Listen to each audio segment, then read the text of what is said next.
Activities in Dynamics 365. In this video, I'm going to be explaining what it is, how to use it, and how to assign other activities to other people in your organization. Just before we get into the video, if you need any help with Dynamics 365 setup or training, check out the link below. We would love to help. But as you can see here, I am on our Dynamics 365 system and I'm on the activities area. If you can't find activities, just use the navigation on the left hand side and select the activities option. And as you can see, you may be presented with this screen here. You may have a slightly different screen. If you are like me and you have this calendar view, which I personally hate, I would recommend or strongly recommend changing it.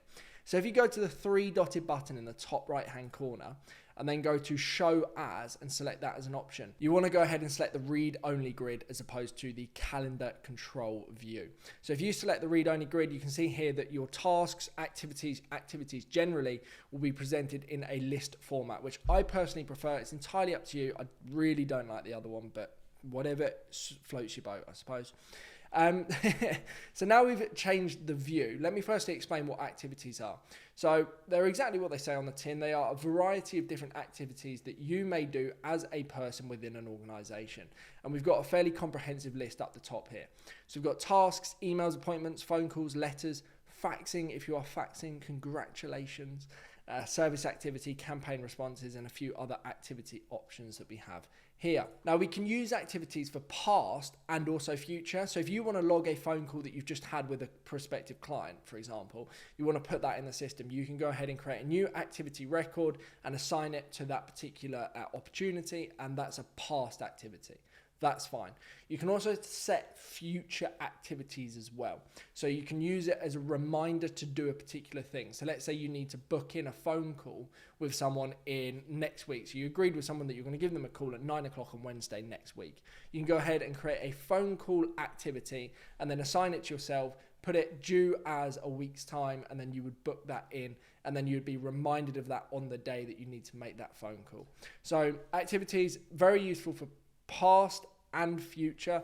The reason you'd want to do past is just so you're making sure that you are logging everything that you are doing with that particular prospect in the system, so everyone else knows what's going on. Now, in order to create an activity, all we need to do is select one of the following options at the top, so whichever one is going to be most applicable. So I just used the example of a phone call. So let's say we want to create a phone call activity. We would select the phone call option. We firstly then need to give a subject of the phone call. So I'm just going to call this example phone call just for the sake of this video, but of course you would relate it to whatever it references to. And then you've got call from, so you can select who is calling, so the person that will be calling. So if you want to select another user inside of the system, that's not a problem at all. So you can just go ahead and search and assign it to them and say you will be calling. But in this instance, like I said, it's just me in the system, unfortunately, so it will have to be call from. So then you need to select who you are calling to, so who you're actually going to be calling. So if you look for records here, you'll have a number of options. So we got leads, we have got accounts, and we've also got contacts as well. So you can select which lead, account, or contact that you're going to be calling. So let's say I am going to be calling the contact Nick Boardman. So if I just search for that contact record, you can see here that then populates. You've got the contact. And if I just go ahead and associate myself with the call to, you can also add additional people if there are multiple people that you're going to be calling. We've then got the phone number, so we can go ahead and add the phone number if you would like to. And then we've got the direction. So if it's an incoming call or outgoing, there's nothing more confusing than you both agreeing to a phone call and no one knows who is calling each other. So you've got basic information like that, and then we can just add a description of the phone call. Let's say you've assigned it to someone else within your organization. You can give them a little bit of context as to why they might be calling if they don't already have it. We can then select regarding, so we can associate our phone call with, let's say, an opportunity record. So you're calling Nick Boardman, but in relation to an opportunity. Now, I'm going to go ahead and do this and select example opportunity. Of course, you can go ahead and search for any other opportunity or lead inside of the system. So I'm going to go ahead and select example opportunity just for the sake of this video. And then finally, you can define the duration of this phone call. So let's just say it's going to be a 15-minute call.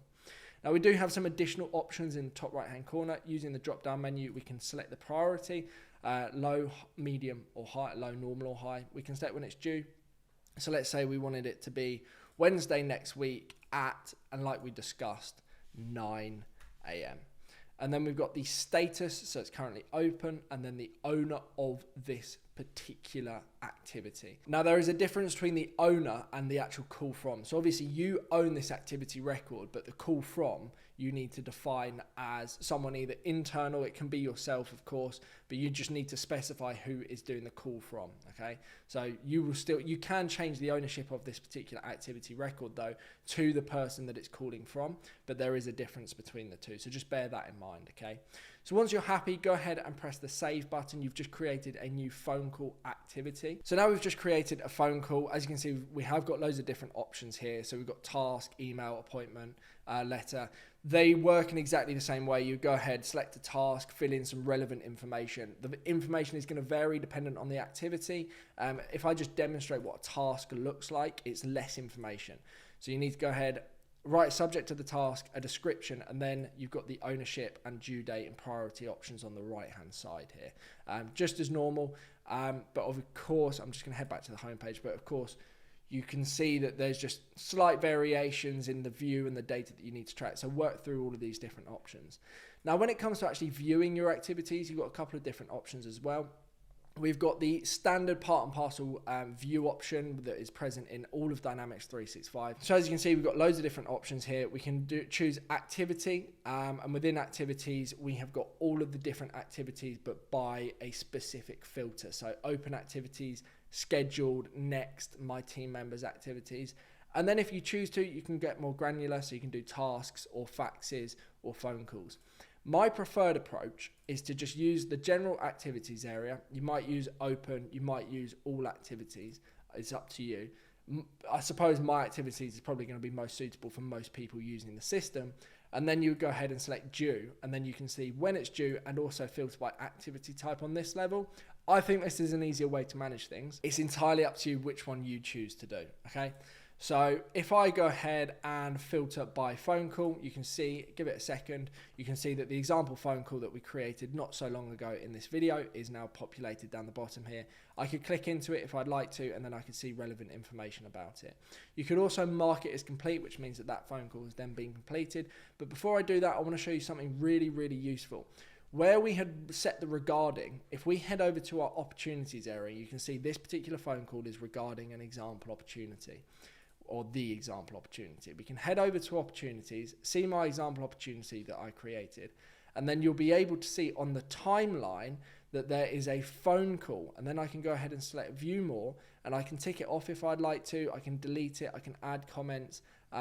This is really, really helpful. So then you can manage your activities from the activities area, but anyone that clicks into an opportunity will also be able to see activities associated with that particular opportunity. So if I then go ahead and use the tick option, that means that that activity has been completed. And you see here, you set the status as completed or cancelled if that's the case, and then we can say made or received. So phone call made or phone call received. You can then close that phone call off. That activity has been completed. And if we head back to our activities area and go to activity type, you can see if I select phone call, wherever it is, there we go. This should hopefully refresh. And you can see that that example phone call has now disappeared because we've completed it or marked it as complete. The same principle applies for all of these different activity options as well. And I would strongly recommend making that regarding association with other records inside of the system, because it's really, really helpful to manage and useful for other people inside of the system to see what's going on. I appreciate this has been quite a detailed video. Hopefully it's given you some insight into the activities area in Dynamics 365. Thank you very much for watching, and I'll hopefully see you very soon. Goodbye.